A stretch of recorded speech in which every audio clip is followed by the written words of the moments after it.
Olá a todos, eu sou o professor Roberval e hoje a gente vai ver um pouco mais sobre o mundo dos fungos. Essa aula é feita especialmente para o pessoal do 7º ano. Vinho, pães, queijo Roquefort, queijo Gorgonzola e cerveja.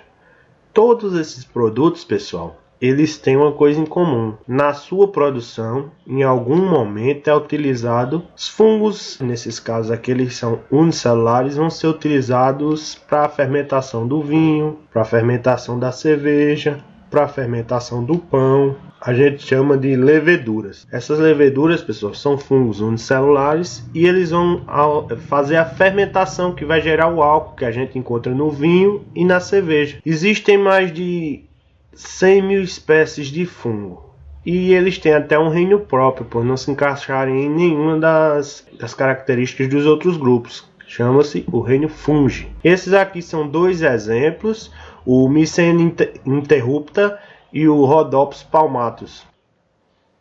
Aqui a gente tem um gifzinho mostrando o corpo de frutificação de um fungo, porque isso aqui, pessoal, que a gente chama cogumelo, ele é apenas uma estrutura reprodutiva do fungo, não é o corpo do fungo em si. Geralmente aqui na terra é que está grande parte do micélio, que é o corpo do fungo. Isso aqui é apenas uma estrutura usada para que ele se reproduza. Aqui, pessoal, a gente tem outra imagem que mostra um outro tipo de fungo. A gente vê o corpo de frutificação dele, o cogumelo, ou corpo de frutificação. Esse aqui é uma espécie de levedura, Saccharomyces cerevisiae.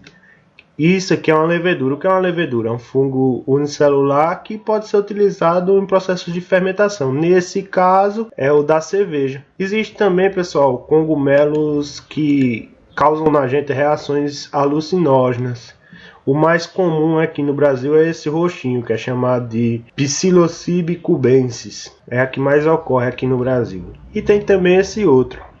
Aqui a gente tem, Podaxis pistalaris. Eu acho que alguém já viu uma espécie dessa. Essa espécie é aqui da nossa região, que quando a gente chuta, ele libera uma poeirinha escura. Essa poeirinha escura são poros do fungo, e onde ela cair, se tiver uma situação favorável, vai gerar um novo fungo. Isso é o cogumelo, ou estrutura de reprodução, e boa parte do fungo ela está aqui embaixo dessa terra.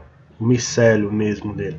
Aqui, pessoal, a gente tem uma espécie de fungo que a gente chama de orelha de pau. Ele sempre ataca madeira. E aqui a gente tem um mofo, o bolô, que ataca alimentos que tem muito carboidrato. No caso aqui, um pão. Pode ser uma pizza, qualquer um desses tipos de alimentos ricos em carboidrato. Características gerais. Quanto à estrutura corporal do fungo, existe mais de 100 mil espécies. Eles podem ser unicelulares quando leveduras e multicelulares quando possuírem outro tipo de micélio. A célula dele é eucariótica, ou seja, é a mais complexa, como a nossa. São formados por hifas, ou seja, as células do fungo, pessoal, a gente chama de hifas. E elas formam uma parede, que é formada por quitina. Quando a gente tem um conjunto de hifas, que é o corpo do fungo, a gente chama de micélio. Ou seja, micélio é o conjunto de células que formam o corpo do fungo. Esse corpo do fungo ele é formado por células, e essas células são chamadas de hifas. E a gente tem dois tipos de hifas. As hifas septadas, onde existe septos, ou seja, divisões delimitando as células, pode apresentar um ou mais núcleos. Aqui, a gente tem uma célula e ela é septada, ela é dividida, todas essas. E existem as hifas cenocíticas, que são preenchidas por uma massa citoplasmática comum a vários núcleos, ou seja, no lugar da gente ter uma divisão, essa massa do citoplasma dele se une como se fosse uma célula só, mas na realidade são várias células micélio. O micélio, pessoal, só quem forma micélio são os fungos unicelulares, pois eles formam uma espécie de corpo. E depois, quando vão reproduzir, eles colocam aquela estrutura lá, o cogumelo, corpo de frutificação, vocês estão vendo. E aqui embaixo está a verdadeira parte do fungo, o corpo do fungo mesmo. Isso aqui é uma estrutura que ele só põe para se reproduzir. Aqui a gente tem um exemplo de cogumelo. Fungos unicelulares. Os fungos unicelulares, pessoal, são as leveduras. Elas participam de vários processos de fermentação, como eu já falei. Elas fermentam a cerveja, o vinho, o pão. E são muito importantes na nossa indústria alimentícia. Aqui a gente tem um exemplo de levedura. Você vê cada bolinha dessa é uma célula. E aqui um outro tipo. Um é da cerveja e outro é do vinho. Alimentação e digestão. A alimentação do fungo, ela ocorre fora do organismo. Então é um processo um pouco diferente que eu listei aqui. Primeiro, o que é que ocorre? O micélio ele chega no alimento. O que é a primeira coisa? Ele vai secretar enzimas, ou seja, vai jogar enzimas em cima, por exemplo, de um pão. Vai ocorrer uma digestão extracelular, como vocês sabem. As enzimas elas aceleram reações, então a partir do momento que o micélio secreta essas enzimas, vai ocorrer um processo de digestão extracelular, ou seja, ocorre uma digestão fora da célula do fungo por conta dessas enzimas. A partir daí, quando já está feita a digestão, as hifas elas fazem a absorção dos nutrientes que estão naquele pão e jogam para dentro da célula. E a reserva deles, a reserva de energia deles é feita a partir do glicogênio, como nos animais. Então o que é que acontece? O fungo ele libera enzimas, essas enzimas elas digerem o alimento, por exemplo um pão, e esse pão, a partir da digestão dele, ele vai liberar nutrientes. E esses nutrientes vão ser absorvidos pela célula do fungo. Então, pessoal, quando você vê um fungo, saiba que ele faz digestão extracelular, ou seja, digestão fora da célula. Aqui a gente tem um exemplo de uma laranja que sofreu digestão, de uma laranja que está sofrendo digestão, um pão, e aqui eles estão em cima dessa árvore. Aqui, pessoal, a gente tem um exemplo de um abacaxi. Esse abacaxi foi atacado pelo fungo e à medida que ele vai sendo digerido, o fungo ele vai se alimentando dos nutrientes desse abacaxi e vai decompondo ele. Aqui a gente tem uma bandeja de frutas, ó. Se você observar, com o passar do tempo, o fungo ele vai decompondo. Isso aqui está acelerado, viu? Não ocorre assim de um minuto para o outro, não. Isso aqui foram várias horas, vários dias e foi acelerado. Fungos sapróbios. Os fungos eles têm várias maneiras de se alimentar, certo? Então a gente vai estudar agora cada uma delas ou as mais importantes. Fungos sapróbios.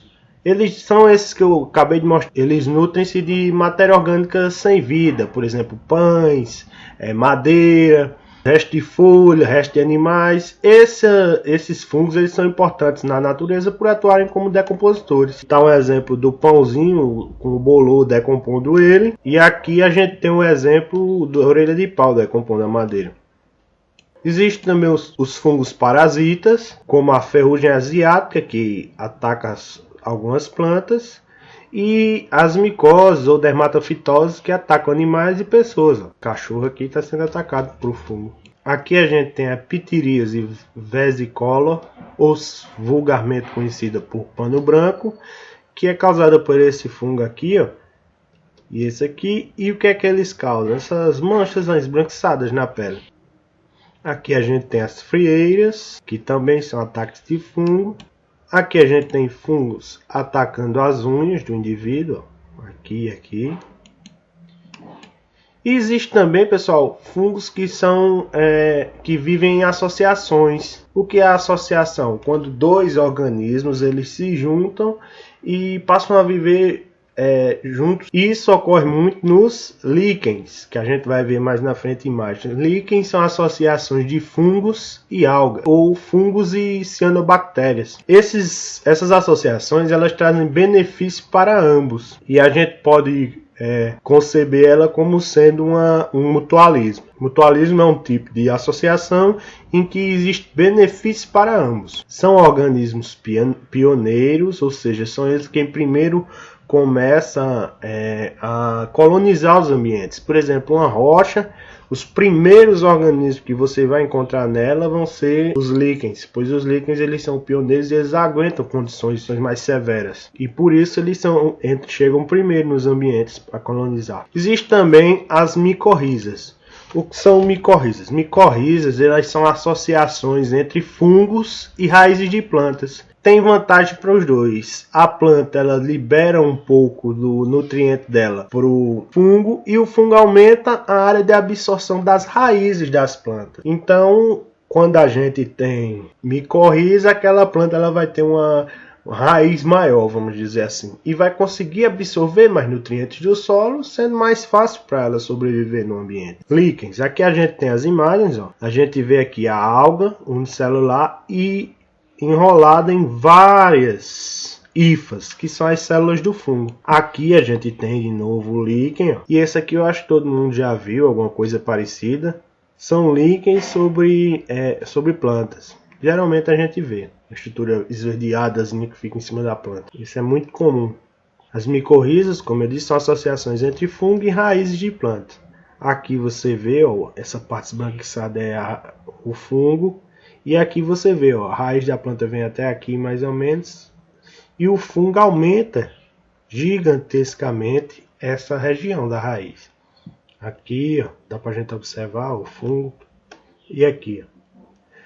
Como eu disse, é importante, porque o fungo ele consegue alimento e a raiz da planta ela aumenta sua área de absorção. Importância dos fungos. Bom, pessoal, o fungo basicamente ele tem dois tipos de importância. A primeira é a importância ecológica.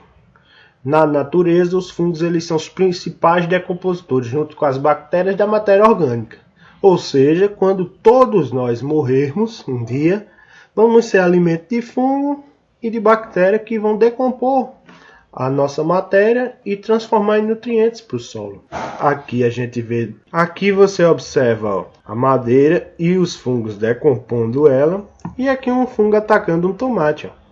A decomposição é muito importante porque a gente vai estar ciclando os nutrientes, a gente vai estar tirando o nutriente, por exemplo, de um corpo morto e transformando ele em nutrientes que outras plantas, por exemplo, podem aproveitar para continuar a vida. Aqui a gente tem também outra importância, que é a importância econômica. Por exemplo, esses fungos, eles positivamente atuam como alimentos. Aqui a gente tem 3 espécies que são utilizadas para alimentação, que é o champignon, o portobello e o shiitake. Aqui, pessoal, a gente também tem os fungos com importância positiva quando eles participam na fermentação de vários produtos. Por exemplo, pães, aquele fermento biológico que algumas pessoas veem no supermercado. Aquele fermento biológico é fungo. Aqui a gente tem as leveduras que atuam na fermentação das bebidas, que geram o teor alcoólico delas, dependendo de como for feita a fermentação. A gente tem, por exemplo, o vinho, a gente tem a cerveja. Aqui, ó, os barris com preparado para ser fermentado, no caso aqui vinho, e nesse lado aqui cerveja. Logicamente, essa fermentação nesses barris é uma fermentação mais artesanal. Hoje em dia é mais utilizado esses tanques grandes aqui, ó. Outra coisa, molho shoyu. Molho shoyu também é utilizado uma fermentação com fungos. Salame também passa por um período de fermentação. Essa parte branca que vocês estão vendo aqui, ó, isso é fungo. Importância dos fungos também na economia negativa. Eles causam doenças nos seres humanos, animais e plantas. Causam perdas de plantações e rebanhos quando atacam com parasitismo essas plantações e esses rebanhos. E eles causam perda de incontáveis produtos. Por exemplo, laranja, pizza, tudo que o fungo ataca e que tem alguma importância econômica é uma perda e causa para eles uma importância econômica negativa. Eles ainda causam grande perda de fruta, verdura, legume e de outras estruturas que o fungo ele ataca basicamente tudo. Aqui a gente tem, ó, banana, maçã, laranja, pera, várias frutas que podem ser atacadas por fungo. Classificação dos fungos. Bom, pessoal, os fungos eles são classificados tendo como critério principal a forma do corpo, ou um dos critérios é a forma do corpo, e eles são classificados em tridiomicetos, que tem maioria filamentosa, aquática e que possui flagelos. Como eu já falei para vocês, a maioria dos organismos livres na Antártida possuem estruturas que auxiliam a movimentação. No caso desses fungos, são os flagelos. Eles podem ser uni- ou pluricelulares. Temos também o grupo dos zigomicetos. O maior representante desse grupo são os mofos, que causam muito apodrecimento de alimentos e podem até causar doenças. Outro grupo é o dos basidiomicetos, que tem a maioria formando corpos de frutificação, cogumelos, que podem ser venenosos ou comestíveis, como a gente já viu. Cogumelos venenosos, pessoas, podem levar até a morte por intoxicação. Temos os ascomicetos, que são as leveduras e a maioria delas realizam fermentação e são utilizadas na nossa indústria, seja em pães, bolos ou até mesmo vinho. Até a próxima aula e façam a atividade.